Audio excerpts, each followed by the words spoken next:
Le parallélisme entre le MPR et l'UDPS, nous allons constater que le MPR, avec toutes les idéologies prônées, a disparu. Mais l'UDPS est en train de continuer, la lutte continue, et tous les politiciens de grosse pointure ont toujours fait allusion au sphinx de liberté. Toute tendance, c'est une référence.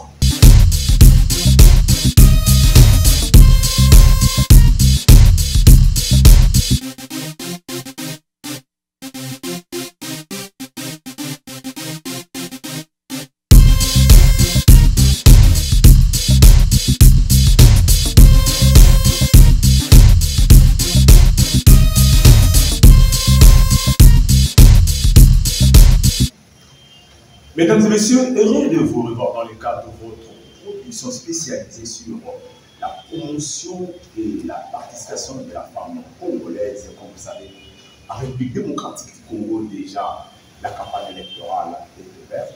Et comment est-ce que la femme congolaise se comporte? Et que faire pour que le côté de la femme soit sensiblement, en tout cas amélioré, alors que partout on compte 50-50. Une émission produite, comme vous le savez, avec la bénédiction de la structure appelée Bureau d'études de recherche et de consulting international avec son partenaire Open Society for Africa, des structures qui aujourd'hui veulent apporter leur soutien pour la participation de la femme dans la vie politique. Et pour en parler, aujourd'hui nous avons également Ina, une femme qui a eu quand même le temps de s'affirmer dans la classe politique, surtout pour changer de donne à ce concernant seulement la participation de la femme, également la prise en charge des orphelins et également des filles mères. Il s'agit bien évidemment de Madame Antoinette Lokane. Madame Lokane, merci d'avoir accepté cette invitation. Est-ce que vous pouvez vous présenter pour que l'opinion sache qui est Madame Antoinette Lokane Azane? Madame Antoinette Lokane est juriste de formation. Elle est présidente de l'ONG Fonds de bien-être universel. Et puis, conseillère en communication dans une grande institution. Elle est mariée, mère de 3 enfants et 4 petits. Madame Antoinette, subitement on voit le tout à la politique. Une femme mariée mère, dites-nous votre parcours. Le parcours dans la politique, pour la petite histoire, a commencé depuis le ventre de ma mère. Parce qu'à l'époque du mouroutisme, on était déjà dans la politique depuis le ventre de ma mère, donc on a déjà commencé avec la politique depuis le ventre de la maman. Et dans le 17 ans, 18 ans, nous avons été témoins d'un changement, de voir un grand monsieur, un grand esprit, défier à l'époque celui qu'on appelait Dignité pour l'Afrique, le président Mobutu.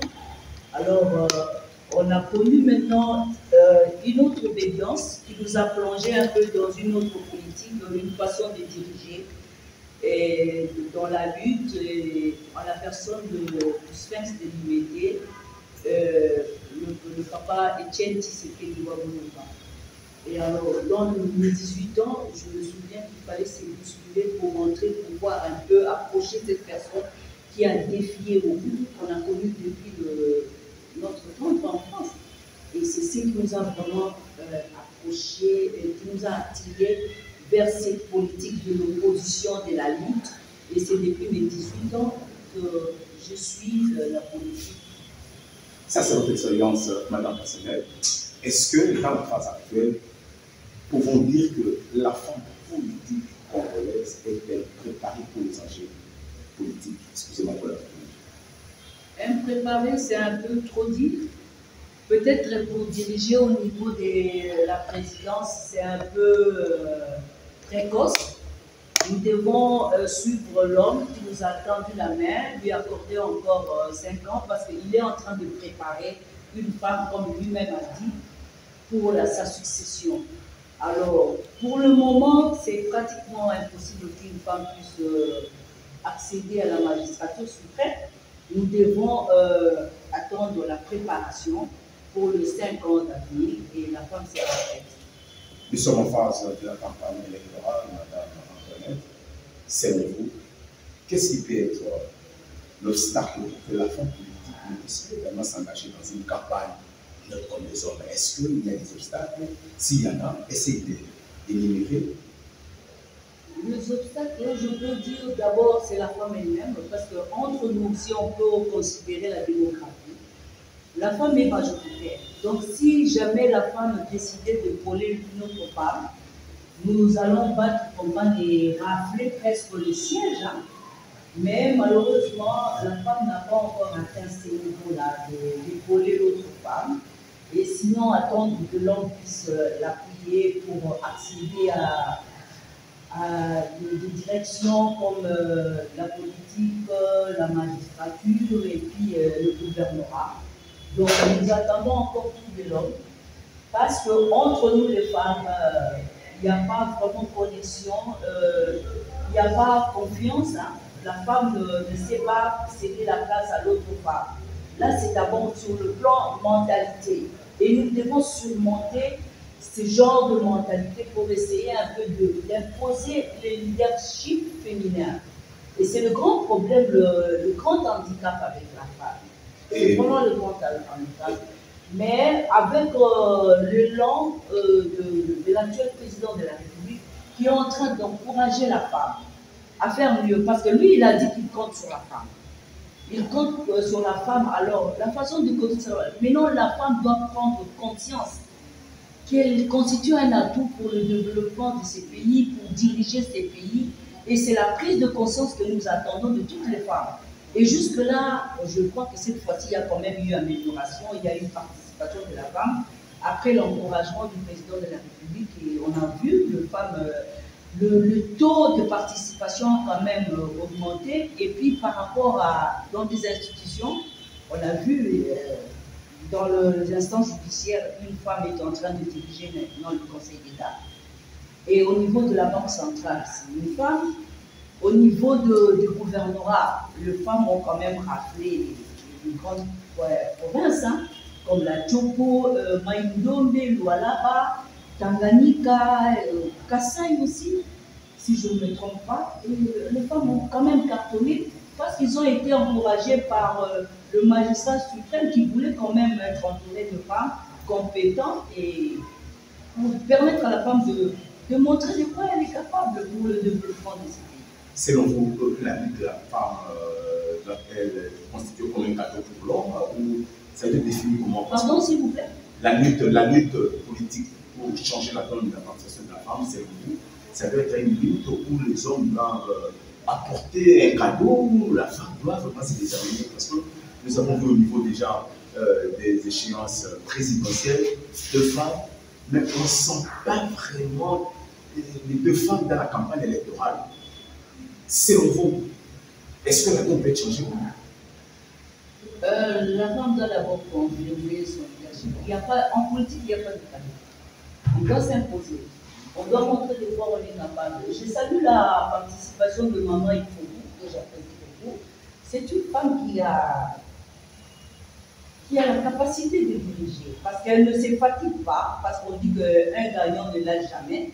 Elle est tout le temps là, elle sait qu'à tout moment, elle peut se retrouver aussi, si le femme s'est décidé, elle peut se retrouver président de la République, peut-être remplacer aussi le président après les 5 ans, bien sûr, et être cette femme que le président attend pour le remplacer comme président de la République. Elle a toutes les capacités. Maman, il faut que l'autre, bon, je ne connais pas vraiment ses capacités, mais l'autre, par contre, on a eu le temps de la voir s'exprimer et tout. Elle a toutes les chances pour devenir président de la République. C'est vrai que le vote est secret. Et si je vous demandais à Madame Antoinette, pour des séances de 20 décembre, élection présidentielle, vous pouvez Là, c'est votre choix. Le choix est clair parce que là, je veux partir d'abord par rapport à... Il y a une femme, bien sûr, mais je vous ai dit tout à l'heure que le temps de la femme pour diriger à la magistrature suprême n'est pas encore arrivé. Alors, moi, je crois qu'on doit quand même préserver l'acquis de l'actuel président de la République parce que nous devons cesser de tourner en rond. Parce que nous avons constaté, il y a un constat amer, c'est quoi? Dans notre système de gérer le pays, à chaque fois qu'il y a un autre régime, c'est l'éternel recommencement. Mobutu était là. C'était la dignité pour l'Afrique. Il a prôné l'unité, la souveraineté de ces pays. Il s'est battu pour que le Congo reste un. Mais malheureusement, sa lutte, je peux dire, parce que lui, il a prôné sur l'authenticité, il a prôné sur la souveraineté de ces pays. Mais malheureusement, après lui, tout s'est arrêté. Il y a eu un autre qui est arrivé, qui a tout balancé et on l'a traité de dictateur. Bon, moi, je me dis, la dictature de Mobutu, ça engage que lui. Et maintenant, le Sphinx de Limété, si nous voulons faire le parallélisme entre le impère et l'UDPS, nous allons constater que le impère, avec toutes les idéologies prônées, a disparu. Mais l'UDPS est en train de continuer, la lutte continue, et tous les politiciens de grosse pointure ont toujours fait allusion au Sphinx de Limété. Toute tendance, c'est une référence. Et là maintenant, on a senti qu'avec l'actuel président de la République, il était préparé à la succession, à succéder et puis à prôner la continuité de l'idéologie de la lutte du président Étienne Tshisekedi. Alors, même au niveau du ministère et tout, on a toujours constaté qu'on peut avoir de bons projets, mais quand on change de ministre, tout s'arrête. Même le bon projet qu'il y avait sur la table s'arrête. Alors nous devons éviter, comme on dit en lingala, cet esprit-là au rond-point, l'éternel recommencement. Voter pour le président, le numéro 20, c'est voter pour la continuité des acquis. Voter pour cet esprit-là de la lutte, de la démocratie, voter pour la continuité, en fait qu'il n'y ait pas de rupture, en fait qu'on ne puisse pas recommencer. Un peu, parce que moi je me suis inspirée aussi de Gandhi. Hein? Vous voyez, quand on va en Inde, là, je viens de là-bas, Gandhi est décédé en 84 assassiné, mais c'est une femme qui représente jusqu'à présent tout ce qu'elle a représenté comme valeur. C'est dans la tête de tout Indien.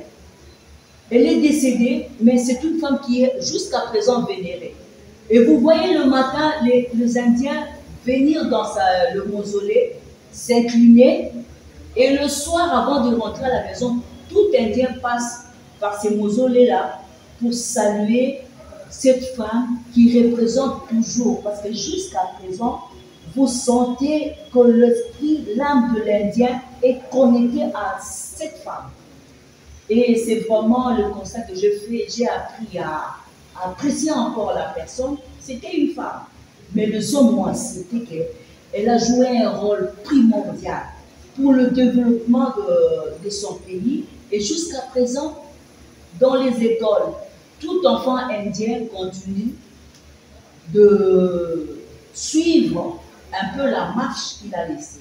Alors, l'actuel président est passé par 3 écoles. Pour votre information. D'abord, c'était l'école de sa maman, maman Marthe, une grande femme qui était la femme d'un grand esprit et qui a bien joué son rôle jusqu'à présent de conseiller ses grands-hommes et il a conseillé son fils.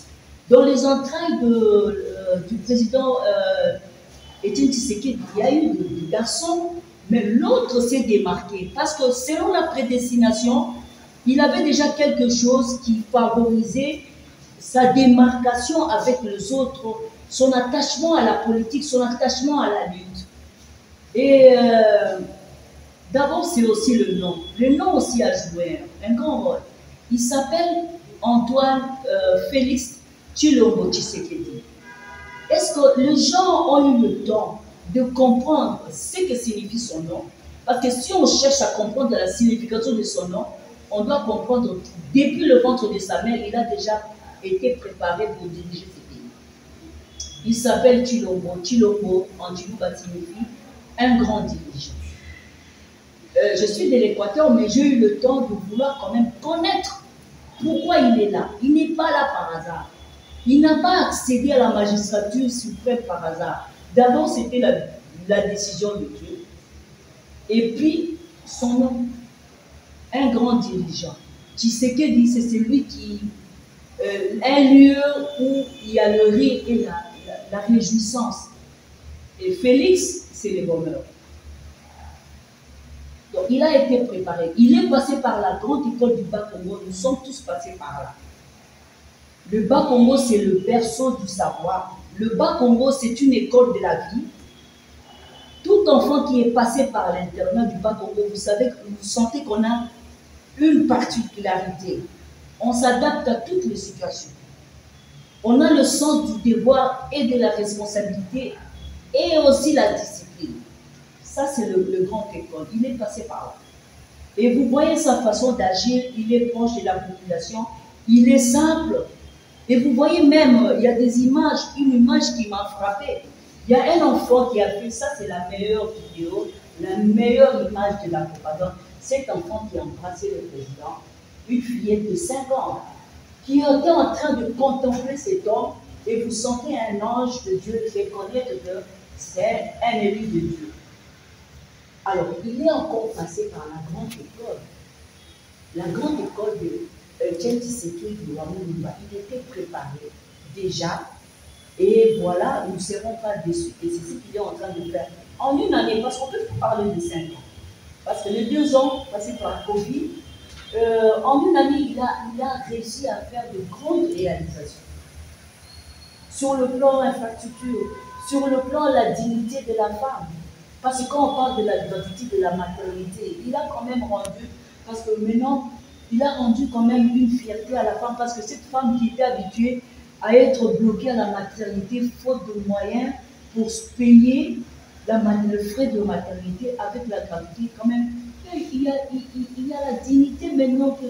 Et puis la gratuité de l'enseignement. Parce qu'il y a des gens qui ont dit on voulait le faire, mais ils n'ont pas réalisé. L'essentiel, c'est parler, réaliser, et on peut c'est pas que le résultat.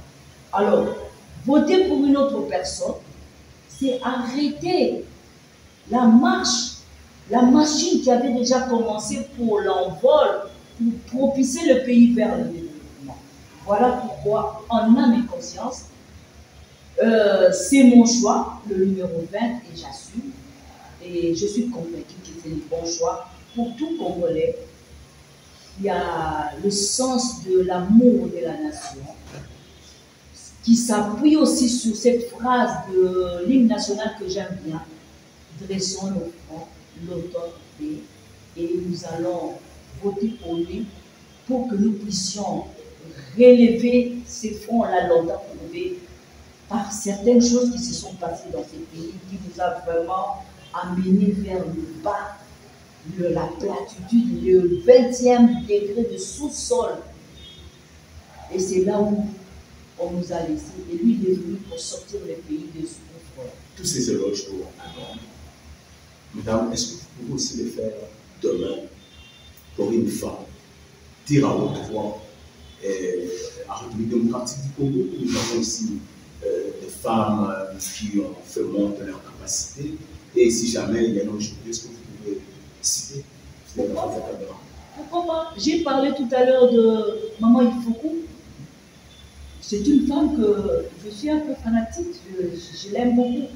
Et puis si nous voulons encore remonter dans le temps, une femme à 13 ans qui s'appelait Antoinette Mobutu, elle avait à peine 13 ans. Mais elle a œuvré à côté, elle a géré ces grands hommes, la dignité pour l'Afrique. Maman Antoinette Mobutu n'avait que 11 ans quand elle est devenue la femme du maréchal. Et c'est une femme qui a su. Elle n'était pas universitaire, mais elle avait des valeurs intrinsèques. Et jusqu'à présent, elle représente de valeurs parce que même la première dame, Denise Nyakero, est allée dans ces tiroirs où on a caché la vie de ces femmes de valeur qui sont passées. Et nous avons salué vraiment ces gestes-là, de honorer ces femmes qui sont passées, qui ont précédé. C'était vraiment un geste louable. Pourquoi ne pas, même Maman Denise, avec le projet Excellencia, pour honorer les enfants qui se sont démarqués et donner des bourses. C'est juste loi. Et il est en train, à sa manière, de tout faire pour aider son mari dans son mandat. C'est aussi une grande dame.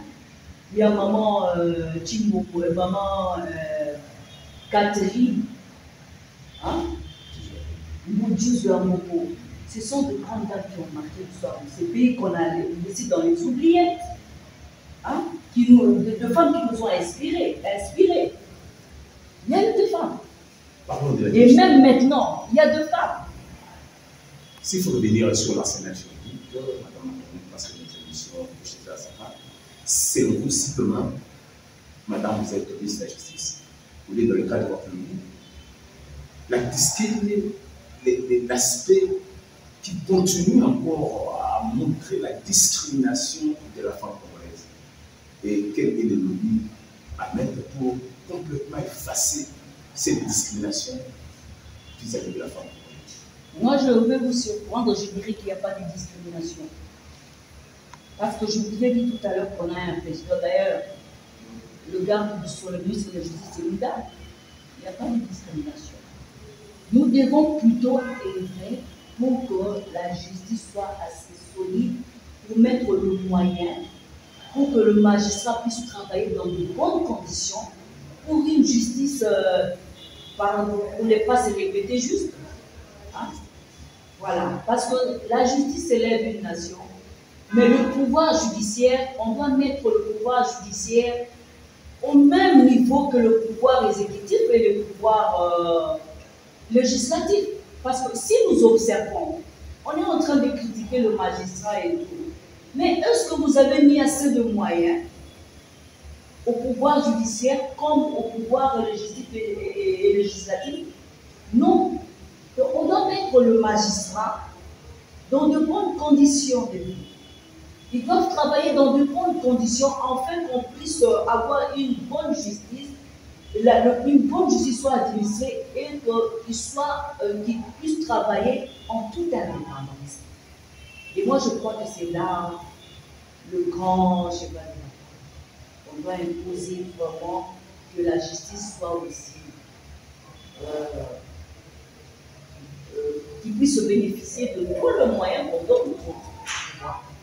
Plusieurs échéances sont attendues d'ici le bal, entre autres élections présidentielles. Là, j'avais déjà passé votre choix. Nous avons également les échéances nationales, d'éducation nationale, provinciale et municipale. Est-ce que vous pouvez regarder la caméra, dire aux Congolais et aux Congolaises leur choix par rapport à la femme? Et partant de ça, est-ce que vous avez quelques femmes quand même qui vous marquent sur ces prochaines élections, sur la députation nationale, provinciale et pourquoi pas municipale? Est-ce que vous pouvez demander à la population congolaise de voter pour la femme? Oui, pourquoi pas? Allez-y. Oui, je veux qu'on accorde la chance, on donne la possibilité à la femme de s'exprimer. Oui, parce qu'il y a des femmes, j'ai vu, il y a des femmes compétentes. Vous avez d'ailleurs des cellules de la vie beaucoup. Maître Noété Madia. Là, cette fois-ci, en tout cas, nous sommes dans l'embarras du choix. Nous sommes dans l'embarras du choix parce que ce sont des femmes de valeur qui ont décidé d'épauler le chef de l'État pour le 5 prochaines années. Vraiment, qu'on accorde aussi à la femme cette chance-là de s'épanouir, de montrer de quoi elle est capable, de montrer qu'elle est capable de diriger aussi. Voilà. Donc, je ne peux pas citer les noms, mais il y en a tellement beaucoup, et à chacun de choisir selon le critère. En tout cas, nous sommes dans l'embarras du choix, et j'encourage à ce que on puisse changer un peu, hein, qu'il y ait un peu de changement, qu'il y ait plus de femmes au Parlement, au niveau du Sénat, et je crois que ça va un peu donner une autre façon de diriger aussi. Et ça sera une bonne chose. Merci beaucoup, Madame. Merci. Mesdames et messieurs, vous avez compris le bonne chose de Dieu. C'était votre mission de femme et d'élection. Nous avons aussi chanté, c'est pas Madame Antoinette, avec elle, nous avons eu à discuter en long et à large sur la participation de la femme dans la vie politique et surtout aux élections déjà d'ici le 20, la population congolaise est en mesure. Une émission produite, il faut dire vraiment merci à Merci et son partenaire Rossa, autrefois, sont spécialisés dans la bonne gouvernance, élection, encadrement des enfants, santé, éducation, mais aujourd'hui, on veut placer aussi une attention soutenue sur la participation de la femme. Si vous avez nommé également dire merci à Patrick Fala qui est de la caméra et Miranda et toute l'équipe de Merci, parce qu'on ne peut pas citer tout le monde. On se retrouve prochainement avec un autre numéro. Je crois que le prochain, c'est quoi? Bye.